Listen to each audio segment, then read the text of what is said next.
These are the best, happiest moments of the Melbourne Football Club. Joining me is Rob Sitch, who has supported them through the small increments of good times and the plethora of bads. But this is a happy video, Rob. Thanks for joining us. It's joy. That's cocaine and champagne, as they say. And no finals here, so you can't. That's mostly so you don't bring up 2021 in front of me. But when a team underperforms for so long, which Melbourne has this century, whenever they do succeed, it's even more joyous. Well, yeah, it is. And we've had some milestone stuff in recent times. We didn't have a 300 gamer until David Neitz came. That's right. Yeah, that's odd. So again, at number 5. Number 5 is David Neitz' 300th game. Okay, what year is this? Can't remember. I know it's like 7 or 8 years ago. After a quick research thing, we found out it was against Collingwood, but you lost this game. Didn't matter. We've never had a 300 gamer. And since we've had you had that bald guy who didn't play in the Premiership.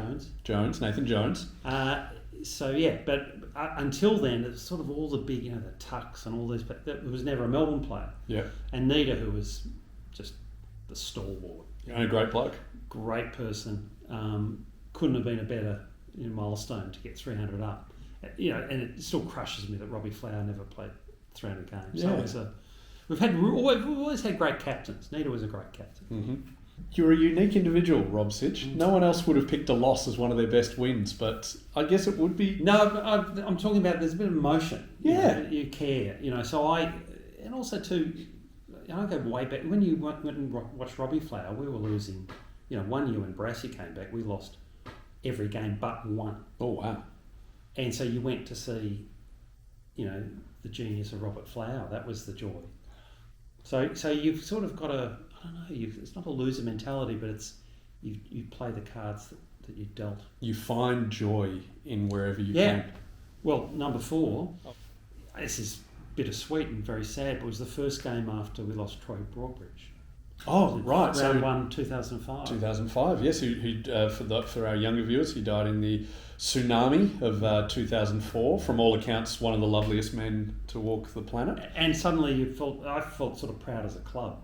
Yeah, I think it was a win, and it sort of put everything in perspective. And they're a great team. There's things like that make bind the club together. Yes, there are certain games in recent history which show bigger than football. The Jason McCarthy game where he came back after surviving the Bali bombing and kicked a goal. Incredible Night game against and the Tigers lost, which just added to it. See, I can remember rounds like that, but when it's my own, I've got a kind of like a post-traumatic.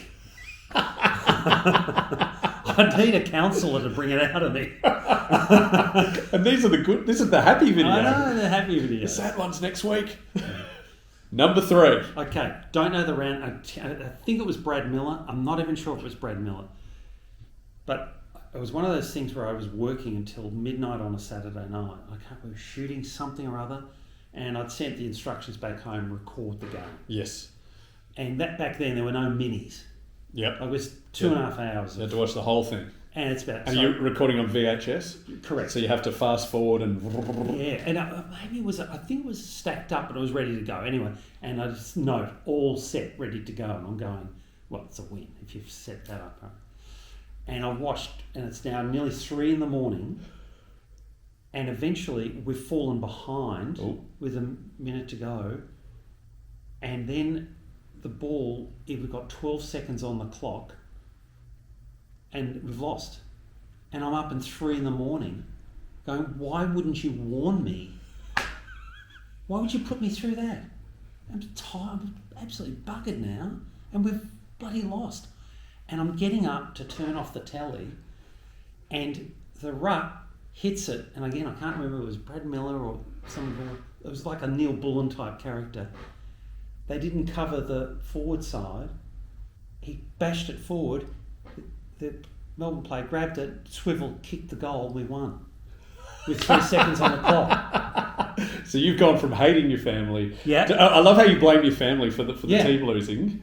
And do you know what I did then? Yeah. I watched it again. Yeah. So you're up till 6 a.m. Yeah, 5.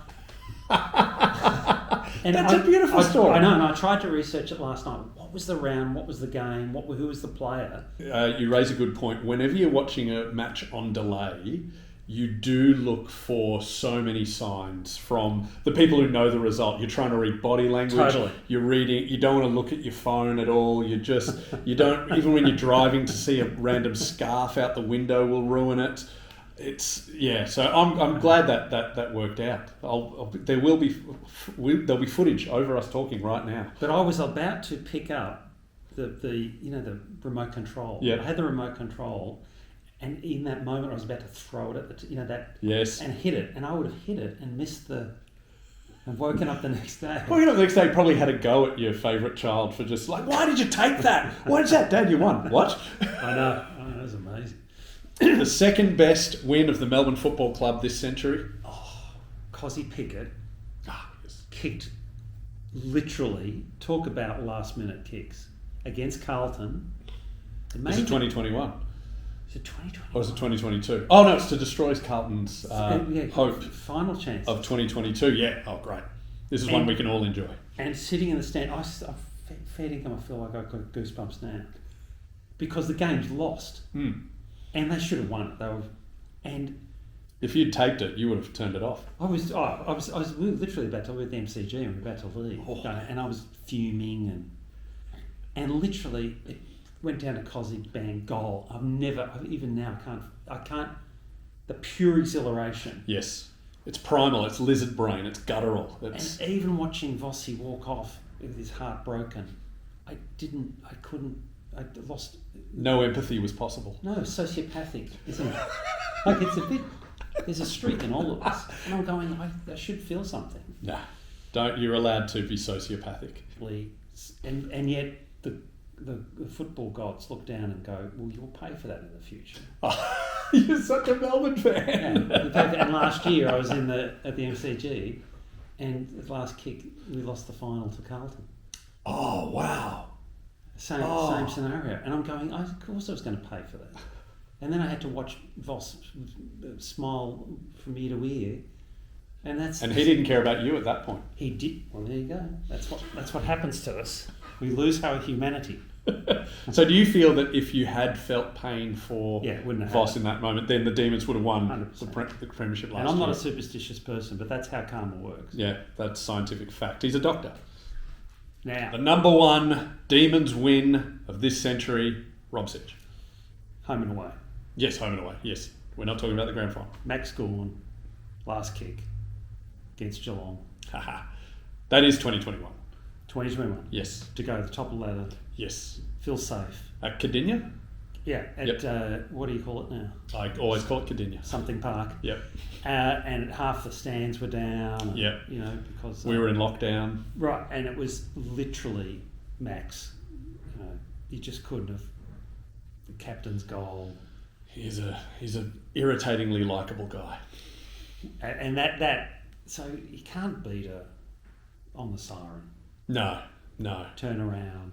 And we had no right to win that game. You were quite far behind. We had been far. Yes. Had no right to win it. And it ended up mattering that we got that 4 points. And I don't know that we would have won the premiership had it not happened. Oh, I hate this game now.